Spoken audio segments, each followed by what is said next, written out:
Let's call the work session to order at 5:01. Clock's back up on. We'll walk through these items that we'll consider on Monday night, beginning with item number 3 for a appointment to the beautification board. Stickers.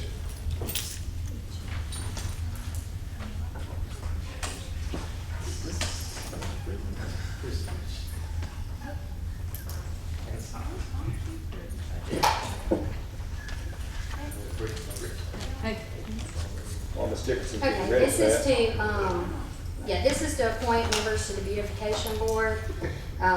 It'll be 3 new members. They'll be introducing Helene McClinton, Nancy Burge, and Claudia DeShera. Very good. Any questions on those 3 members? Several appointments. Now for the item number 4, appointment to the CDA. Yes, we received 3 applications for that, and this will be to fill a vacancy for place number 3 for the term ending March 15th of 2025. Do we have names for that yet, or is that still? We don't have a name yet, but we do have 3 applications, so it's still being reviewed, and we'll have that by Monday. Very good. Any questions on that item? Item number 5 is for an appointment to the DRA. Okay, yeah, and 5, 6, and 7 is all the same. It's for, we received 6 applications. This is to fill a vacancy for place number 4 for the term ending December 31st of 2025. To fill a vacancy for place number 6 for the term ending December 31st, 2027. And to fill a vacancy for place number 2 for the term ending December 31st, 2029. You said 6. Oh, I'm sorry. Yes, yeah, for December 31st, 2029. So it's place 4, 6, and 2. Okay. 3 spots, 6 applications. Yes, that's correct. No names on those either. We'll have those Monday. That's correct. All right. Any questions on that item? I know if you have any questions over the weekend, Mr. Murphy will be available to answer those. And item number 8 is an IDB appointment. Okay, there was 3 applications received for this. It's to fill a vacancy for the term ending October 31st to 2029. For 1 spot? For 1 spot. All right. Any questions on that? That will also be held or conducted by Councilor Murphy. Item number 9 is a resolution approving alcohol license. Okay, this is for the property located at 5426 Highway 280, Suite 6, for on and off premise retail beer and table wine. The chief of police and the city planner have no issues with this request. Questions from the council? None. Item 10 is a resolution. Actually, we're going to take all these at one time, as we are accustomed to. Once we pass a budget, once the clerk's office has done the due diligence on applications for CSAs, those now come before the council for consideration. Items 10, 11, 12, 13, 14, 15, 16 are all part of that. I will read those just so we have them. Those are the Hoover Arts Foundation, Hoover Bells, Hoover City Schools Foundation, Hoover Helps, Hoover Historical Society, Hoover Service Club, Robert Finley Character Foundation. Any questions on any of those items? Mr. Dickerson, anything to add to that? No, these were all budgeted and the amounts were the same from FY24. Okay. Any other questions or comments? Item number 17 is a resolution authorizing the mayor to enter an agreement with the International Council of Shopping Centers. Mr. Pruitt. Good evening. As part of our ongoing efforts to market the city to new businesses, our team is planning to attend the 2025 International Council of Shopping Centers trade show next May. This is the world's largest gathering of retailers and commercial developers, so we're very excited this year. We're planning to have a booth, a Hoover branded booth, so we'll have space for taking meetings and showcasing the city. So the item before you is a contract that we got assigned to exhibit at the convention center. Any questions for Mr. Pruitt? And this is already budgeted. It's not a new budget request. Okay, you got it. Thank you, sir. Mr. Pepper is here for items 18 and 19. 18 is a resolution authorizing the mayor to execute an agreement with Ms. Hoover Foundation. It is. Thank you for having me here tonight. This is a community service agreement. It didn't get put up on the other ones, but this is between the City of Hoover and the Ms. Hoover Foundation to continue to host the Ms. Hoover pageant. Any questions on that item? Item 19, Mr. Pepper has as well, authorizing the mayor to execute an agreement with Jefferson County Commission. Yeah, this is a renewal of a contract between the city and the Jefferson County Commission, in which the commission will provide the city with $20,000 that helps supplement one of our employees at the senior center, and it's of course with the to help offset the expenses of running the nutrition program. Very good. That's an annual agreement we consider each year. Any questions on that item? Thank you, sir. Thank you. Chief Bentley is here to talk to us about item number 20, authorizing the mayor to execute a professional service agreement with the Center for Public Safety Excellence. Thank you, Council. This is an agreement between the City of Hoover and the Center for Public Safety Excellence for our 5-year strategic plan.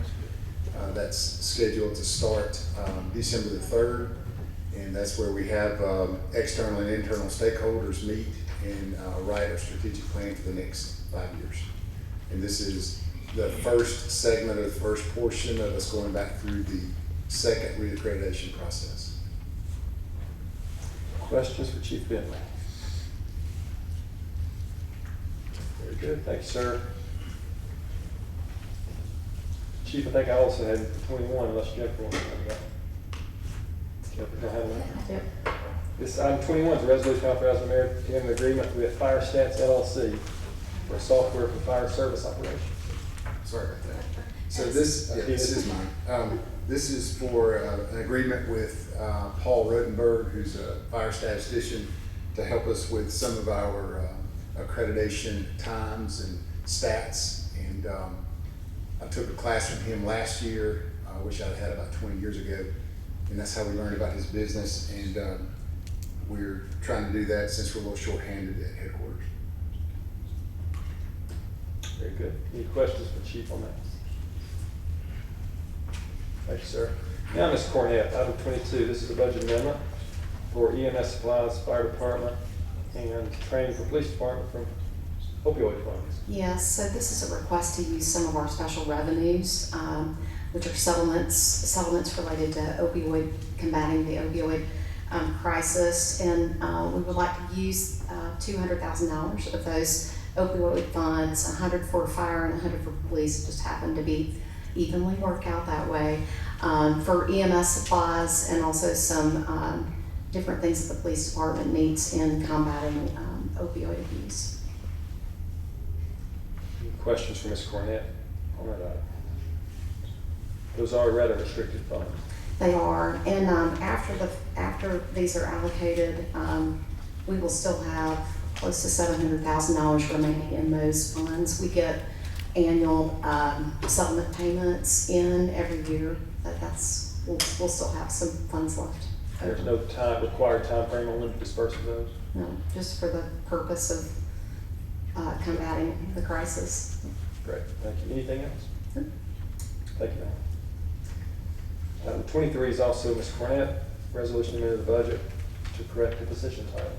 Yes, in the FY25 budget request for upgrade positions, I mistakenly called one of the upgrades the court administrative assistant, and technically the name should be administrative assistant senior. The dollars don't change, it's just we wanted, for the record, have the right position title on there for human resources. Any questions for Ms. Cornett on that change? And item 24 is amending the budget related to employee insurance rates. Yes, so this past year, we use an actuary that helps us know how many dollars need to be funded in the internal service fund to pay for health insurance, because as you know, we have a self-insured fund. And this year, from last year to this year, the actuarial estimate increased that contribution by 17%, which is very large. As you might know, the city carries 80% of those costs. The employees carry the other 20, and if they have a wellness incentive, they can reduce that to 15%, but even the 15% share in some cases caused more than $50 a month increase for employees. So this is a budget amendment request for the city to help bear part of that cost, and we are hoping that with some changes to our stop loss and experience actual versus what the estimates are for this year, that we won't have as much of an increase in burden placed on employees for that cost. So the amount of the budget amendment is a little over $140,000 in total. Any questions for Ms. Cornett on that item?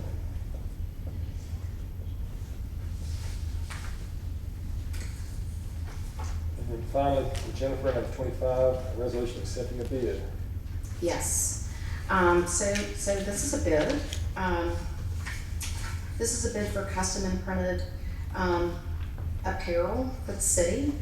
And the lowest bidder was Hoover Signs and Graphics. They are a Hoover City-owned business, and they came in as the lowest bidder, and that is the recommended award winner. And so we would like to have authorization for the mayor to execute the agreement accordingly. Any questions on that item? Item 26, Mr. Justin is here. Rejecting the lowest bid and accepting a bid for drainage improvements. Hi, good evening. Yes, this item is to award bid 24-017 for the drainage improvements along Savoy Street. The bids were opened September 11th here in City Hall, and we received 5 bids, and after staff reviewed, we recommend awarding the bid to Gillespie Construction LLC, who was the most responsible bidder, in the amount of $143,588.00. The project is located adjacent to 2308 and 2309 Savoy Street, and will include replacing the damaged culvert that's running under that street.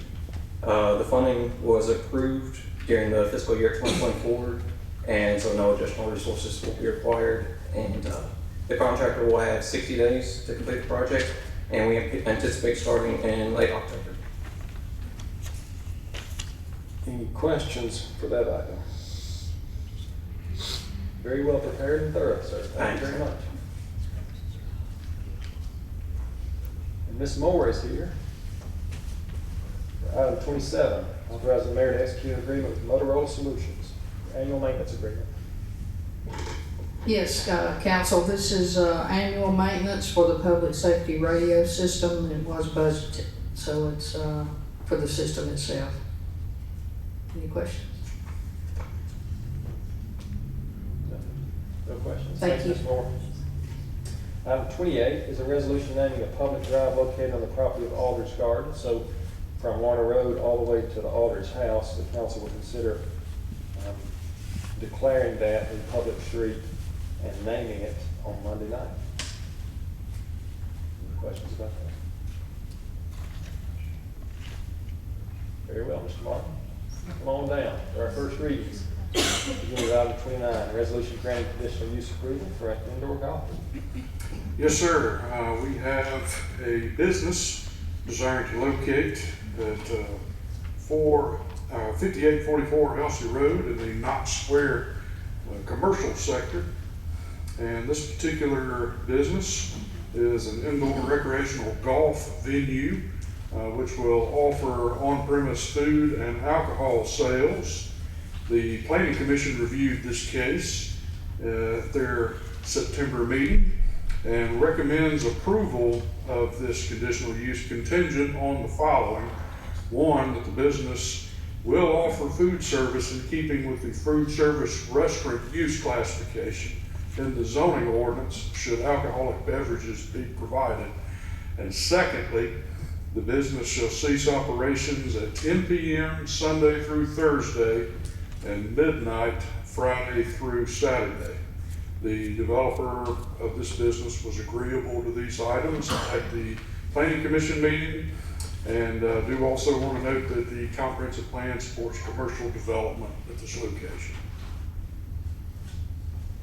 It's a first reading only. We'll have here a second reading at the second meeting in October. Any questions, Mr. Martin, tonight on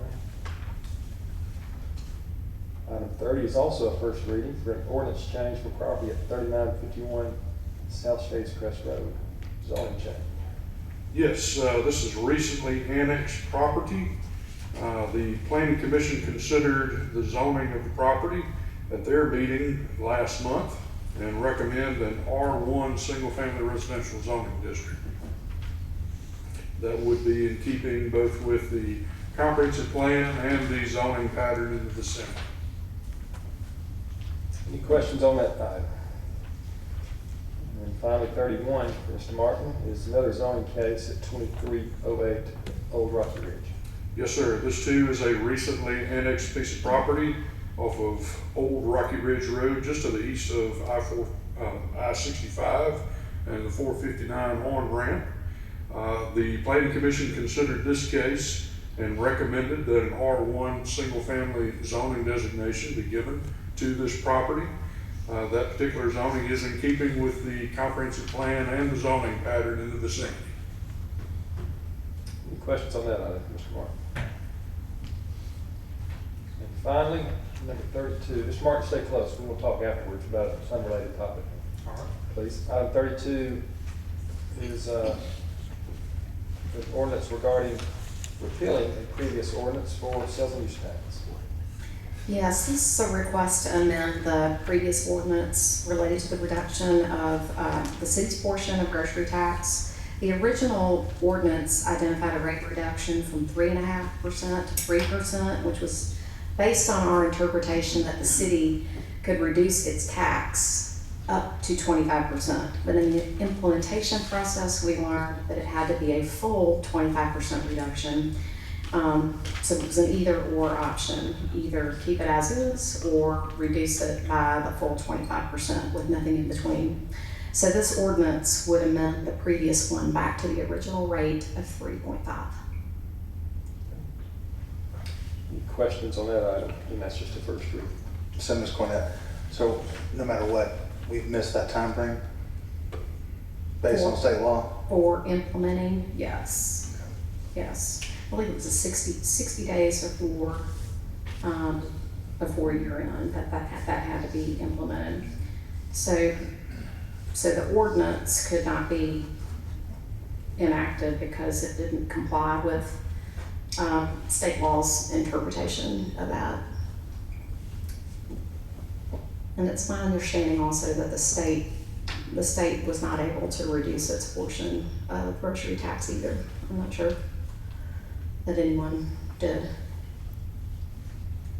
I saw a note from Councilor Middlebrooks that suggested that there was a problem with the way that the statute is worded in terms of when your financials have to come in order to prove that you met the growth standard in order to be able to take advantage of the opportunity. So Right. I do understand that some of our representatives are going to work on making a change so that we can look at that again in the future.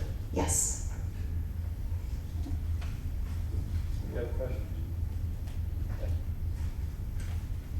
All right, brings us to the end of our agenda. We're adjourned. Thank you all. Council. Oh, I'm sorry. Thanks, Chief. I told you. Remind me, you did a good job of that. Sorry, I knew I'd forget you. No problem.